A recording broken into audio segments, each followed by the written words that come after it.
Shalom, shalom frères et sœurs en Christ et bienvenue à la rhapsodie du jeudi 29 septembre 2022.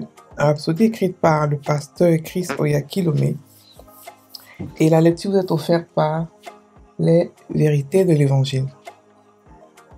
Le thème d'aujourd'hui est « Recevez la parole avec un cœur sincère ». Et le verset de Psaume 119, verset 162 qui nous dit « Je me réjouis de ta parole, comme celui qui trouve un grand butin. » Alléluia. Le pasteur Christ dit « Alors que Jésus prêchait, il y avait ceux qui l'écoutaient et croyaient, et il y avait ceux qui étaient critiques et n'écoutaient que pour lui trouver un défaut.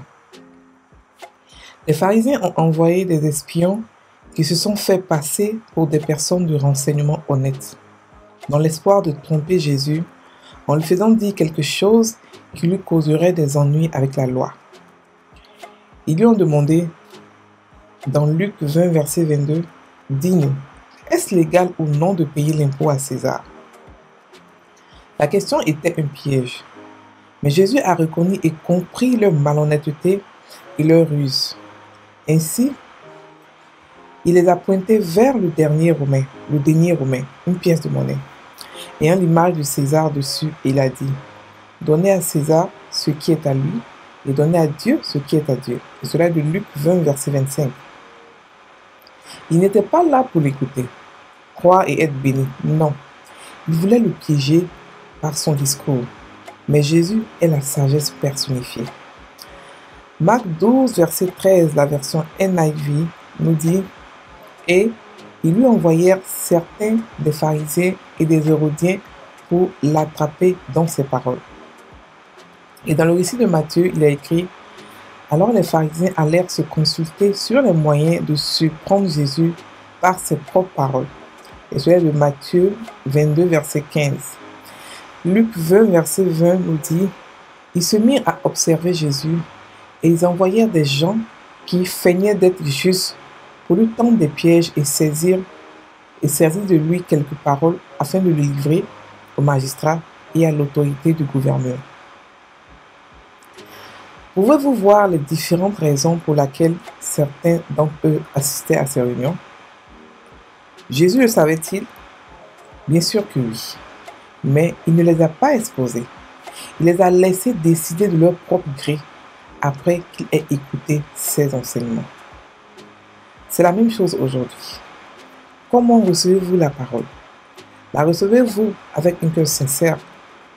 La Bible dit « Débarrassez-vous donc de toute impureté et de toute excroissance rampante de méchanceté et dans un esprit humble, doux et modeste, recevez et accueillez la parole qui, implantée et enracinée dans vos cœurs, contient le pouvoir de sauver vos âmes. » Et cela de Jacques 1, verset 21, la version amplifiée. Lorsque vous entendez la parole de Dieu, prenez-la telle qu'elle est en vérité, avec un cœur authentique, véridique, sincère et honnête. Rappelez-vous, sa parole est sa sagesse. Proverbe 4, verset 5 à 6 dit « Acquiert la sagesse, acquiert l'intelligence, n'oublie pas les paroles de ma bouche, et ne t'en détourne pas. Ne l'abandonne pas, et elle te gardera. Aime-la, et elle te protégera. » Fin de la rhapsodie. Alors, le pasteur ici parle d'un sujet important qui est recevoir la parole avec un cœur sincère. Il explique que lorsque Jésus était vivant, bon, il est toujours vivant, c'est sûr, mais lorsqu'il était sur la terre et qu'il prêchait et qu'il parlait, il y avait eu beaucoup d'espions qui étaient partis vers lui. Beaucoup de pharisiens ont envoyé des espions, rien que pour le piéger dans ses paroles. Ils les ont envoyés, ils lui posaient incessamment des questions parce qu'ils voulaient le piéger. Ils posaient des questions pièges et tout ça. Mais Jésus savait pourquoi ils étaient là. Jésus connaissait leur cœur. Et Jésus savait aussi qu'il ne les a pas dénoncés. Imaginez cette scène-là aujourd'hui avec d'autres pasteurs. Ils allaient commencer à prêcher sur les ennemis. Prêcher sur la jalousie. Non, Jésus savait que les gens étaient jaloux de lui. Il savait. mais il était au-dessus de la jalousie. Pourquoi? Parce que quand tu es enfant de Dieu et que tu sais qui tu es, tu connais ta puissance, tu connais ce que tu as comme héritage, ce que tu es. Tu n'as pas à parler, à considérer les jaloux ou à considérer les ennemis. Non, on est au-dessus de tout cela. Et tu n'as pas aussi à les humilier, à tout le temps parler de... C'est leur donner du temps. Et c'est comme donner du temps au diable. On n'a pas que ça à faire. On a des âmes à gagner, on a plein de choses à faire. On a construit le corps du Christ, bâti les gens, gagner des âmes à Dieu. On n'a pas à prendre notre temps pour parler des gens qui ne veulent pas, qui ne nous aiment pas. Parce que ceux qui ne nous aiment pas, Dieu nous dit quoi? De prier pour eux. Parce que notre message aussi, leur est aussi destiné. C'est pas parce que quelqu'un ne vous aime pas que le message ne va pas le toucher. Non, non, non. Le message en lui seul a sa puissance. Et quel que soit celui qui le délivre, le message touche celui à qui le message est délivré. Un point, un trait. Donc Jésus n'a pas pris son temps pour commencer à parler des ennemis, de ses ennemis, de ses je ne sais quoi, comme ce que beaucoup de gens font. S'attarder sur les choses qui n'ont pas d'importance. Les ennemis, on s'en fout des ennemis. Ce qu'il faut, c'est la parole. C'est ce qui est important. Donc Jésus le savait, mais il n'a jamais dit que, il n'y a même pas un parabole pour leur dire que entre vous, il y a des gens qui sont là contre moi, mais je les regarde et ceci, cela. Non, il n'a pas prêché pour eux. Il a prêché selon l'esprit, pas selon ce que ses yeux voient, ou pas selon ce que son cœur ressent, ou pas selon ce que ses sentiments lui disent. Il a prêché selon ce que Dieu lui demandait de prêcher. Ça, c'était une parenthèse. Et ici, il explique que nous devons recevoir la parole avec un cœur sincère. Un cœur qui n'est pas là avec une arrière-pensée ou avec un agenda caché. Non. La parole de Dieu est très simple. La parole de Dieu est tellement simple qu'elle devient compliquée à recevoir dans ce monde si compliqué. Parce que quoi? La bonne nouvelle, c'est quoi? La bonne nouvelle, c'est que nous avons tout reçu gratuitement. Tout. Le monde gratuit. On n'a rien mérité, on n'a rien pris, on n'a pas mérité cela. Et étant donné que nous sommes dans un monde difficile, un monde lourd, un monde où tout se paye, il est difficile pour nous de comprendre la parole de Dieu parce qu'elle est tellement simple, c'est difficile de la comprendre. C'est pour cela qu'il faut la prendre avec un cœur sincère, un cœur simple, comme un enfant. Un cœur simple. C'est pour ça que la Bible nous dit de nous débarrasser de toute impurité.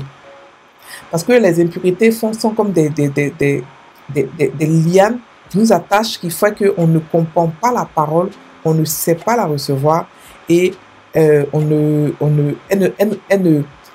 n'a aucun effet. Sinon, la parole de Dieu, lorsque vous l'étudiez toute seule, vous ne pouvez pas ne pas crier de joie. C'est impossible. Vous ne pouvez pas ne pas sauter de joie parce que tellement elle est remplie de bonnes nouvelles, tellement elle est remplie de bonnes choses. Quand la Bible vous dit par exemple que tout est à vous, bon écoutez, si tout est à vous, de quoi avez-vous besoin? Si tout est à nous, de quoi avons-nous besoin? C'est une parole qui fait sauter de joie. Une parole par exemple qui nous dit que à Sion, on ne dira pas, personne ne dira je suis malade. Mais écoutez, ça donne la joie. Une parole qui vous dit que vous avez été glorifié en Dieu, que vous avez tout. Et que si vous vivez, ce n'est pas plus vous qui vivez, c'est Christ qui vit en vous. Ça nous fait sauter de joie. Donc lorsque nous sommes dans la maison, dans la chambre, en train d'étudier la parole de Dieu, on doit se réjouir. Si on ne se réjouit pas, ça veut dire que ce n'est pas la parole, c'est qu'on n'a pas reçu réellement la révélation, on n'a pas reçu le réma qui est dans la parole. Sinon la parole de Dieu en tant que telle, elle donne toujours la joie, la paix, elle nous fait sauter de joie. Alléluia. Elle nous donne une joie qu'on ne peut pas expliquer. Une joie qui ne vient pas de ce monde, une paix qui vient de Dieu. Donc on doit l'écouter, on doit la voir, on doit la prendre avec un cœur sincère. Un cœur sincère. Et ceux-là qui sont venus vers Jésus, les espions, ils n'ont pas pris la parole avec un cœur sincère. Ils n'ont pas cherché à recevoir, ils ont cherché plutôt à attaquer. Donc ils n'ont pas reçu. Parce qu'ils sont venus avec un agenda caché. Ils sont venus avec des critiques. Ils étaient venus faire quelque chose exprès. Ils n'ont pas compris qu'ils étaient en face de la lumière. Donc nous aussi, allons recevoir la parole. Quand les pasteurs prêchent, ne regardons pas autour de ce qui se passe. Ne regardons pas leurs cheveux, ne regardons pas leurs habits. Regardons ce que la parole qu'ils disent. Ne partons pas écouter les paroles des gens avec des agendas cachés, en critiquant tout, et en laissant l'essentiel de ce qu'il dit, sa parole. Un pasteur peut être habillé bizarrement, peut avoir, parce que comme tout je vous dis, il n'y a pas de pasteur, il n'y a pas d'homme de Dieu standard. On est tous différents. Un pasteur peut avoir des tatouages et puis parler, donner la parole de Dieu dans toute sa vérité. Un pasteur peut être porter des habits colorés ou des habits ou des tatouages et tout ça, et peut enseigner la parole de Dieu comme il se doit. Donc ne regardons pas tout ce qui est autour, tout ça sont des distractions. Ce que nous devons regarder, c'est la parole. Est-ce que la parole de Dieu, lorsque le pasteur parle, est-ce que mon cœur brûle? Est-ce que la parole dont il dit, est-ce qu'il y a l'amour dans la parole? C'est ça qui est l'essentiel. Ce n'est pas tout ce qui est autour. Donc nous devons recevoir la parole avec un cœur saint, avec un cœur qui n'a pas d'agenda caché, mais un cœur qui veut recevoir, qui veut être changé. Parce que lorsque nous regardons dans la parole, nous sommes changés. Donc, quand nous regardons la parole, nous sommes changés à l'image de la parole, à l'image de Dieu, à l'image de Jésus. Nous devons avoir un temps pour la parole, pour l'étudier, pour la méditer. Lorsqu'on parle de méditer, c'est pas, lorsqu'on dit prier avec la parole, c'est pas s'asseoir et puis dire, Seigneur, ouvre la parole, Seigneur, tu as dit dans ta parole, voilà ce que tu as fait. Non. C'est mettre, écrire la parole dans son cœur. Écrire la parole dans son cœur. Et c'est là qu'elle produit des effets, elle produit du fruit, elle produit du fruit pour nous, pour qu'on puisse en profiter. C'est la méditer, la ruminer, la contempler, la parler, la prier, la rugir. C'est en cela qu'elle s'écrit dans notre cœur et elle devient pour nous maintenant réalité et vérité. Et nous commençons à vivre dans la parole. Nous commençons à vivre dans ce qu'elle dit, nous commençons à voir les fruits de ce qu'elle dit. Donc, frères et sœurs, la parole de Dieu nous rend sages, nous rend intelligents, nous donne des idées, nous fait qu'on prend les bonnes décisions. Donc, écoutons la parole de Dieu, étudions-la avec un cœur sincère, un cœur d'enfant, un cœur comme s'il n'y avait rien hésité avant, un cœur avec une feuille blanche, un cahier qui n'a pas encore été écrit. Et nous écoutons la parole, nous l'étudions. Et vous allez voir ce que la parole va faire dans votre vie. Les écailles de vos yeux vont tomber. Et la parole sera devant vous comme elle est simple et puissante. Alléluia. Donc on va maintenant faire la prière. Cher Père, ta sagesse fonctionne en moi.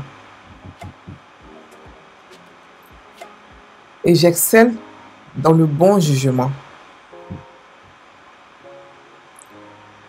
Tout en ayant les bonnes idées et prenant les bonnes décisions.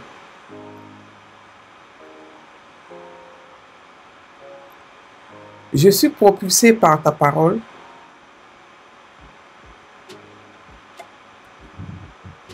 Écoutons avec un bon cœur la voix de la sagesse.